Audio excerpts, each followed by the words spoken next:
Hi Capricorn, welcome to your reading for February 8th. Now I'm smiling because the image the guides gave me was you as a Christmas elf. You've got this hat on with the pomp on the top, but you're a kind of grumbly Christmas elf today.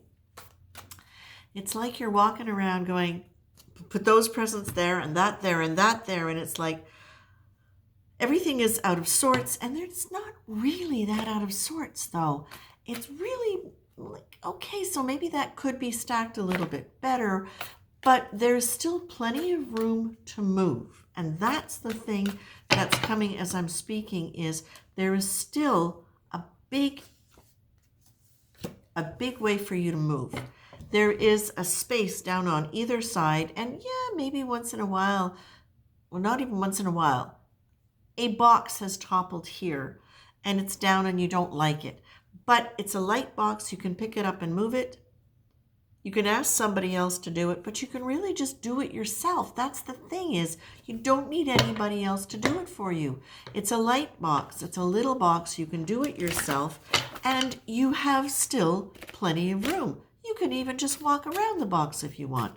So what I feel you're being told here, Capricorn, is that whatever is going on that you feel is getting in your way, check your attitude, because it might just be that you're just frustrated in general with having to go through the same kind of routine, because that to me is what the elf represents at this point. It's like it's the same stuff over and over and over again. It's just more presents and more packages and more organizing, and it's going to be the same thing next year. So I'm getting that feeling of like repetition that is tiring for you. I am also getting a sense that you're frustrated with yourself about that. That it's kind of like, well, what am I going to do about this? And I don't even know if you said yet, what am I going to do about this? I think you're being asked to ask that question. What am I going to do about this? How much of this feeling frustrated and unfulfilled has been coming from your, it just left, how much of it's coming from your attitude to what's going on, and how much of it is coming from, as I got distracted because of this card that I pulled, how much of this is coming from a loyalty you have to a way of doing things that is no longer relevant and no longer necessary. What I would be thinking as I'm going through this here is that you're being asked to be creative in the way you think, to look at what you like about yourself, okay? To look at what you think could potentially expand your mind and create a bigger dream than what you have been living. There is this sense of real agitation as I'm reading this with you, and you're being asked to move in kindness, to allow yourself to embody a quality of gentleness, smoothness, kindness, and that goes towards you, but towards anybody else in this situation too, if it's relating to other people. Because what that's going to help do is get you out of that agitation.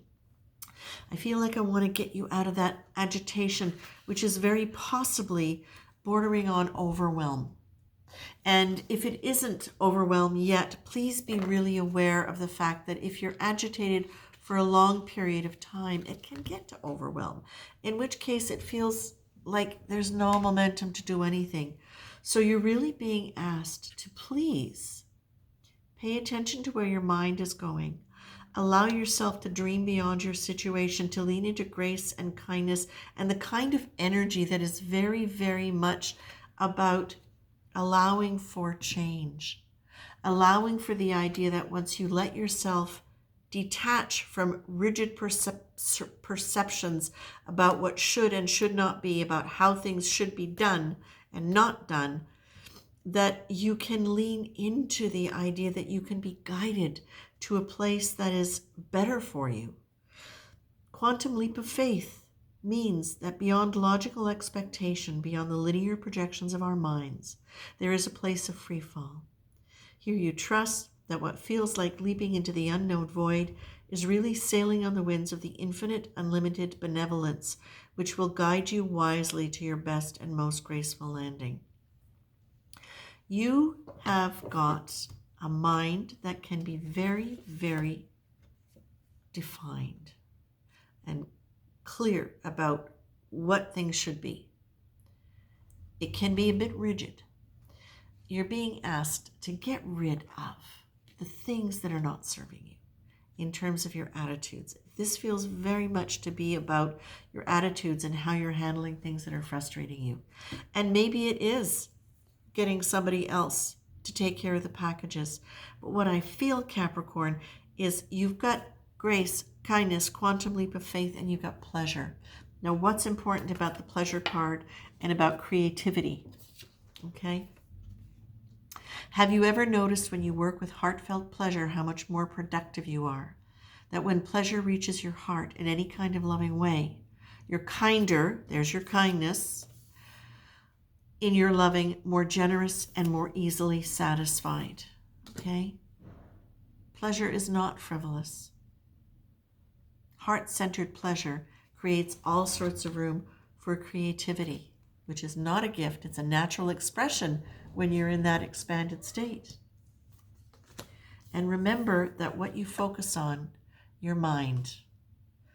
The mind is not only the tool with which we interpret the world around us. The mind is the great cosmic cookie cutter, which manifests our world according to its shape and the ingredients we put into it. So what are your ingredients, Capricorn? Okay? This is very much about you moving forward. And it feels to me as though you're right at a point where you can kind of shift something really big to open things up for you. Okay? So this is actually very positive in terms of guidance for taking you to another level where you really, really get to be able to experience faith working in your life. Okay? Whatever you give up, you also find freedom. Take care.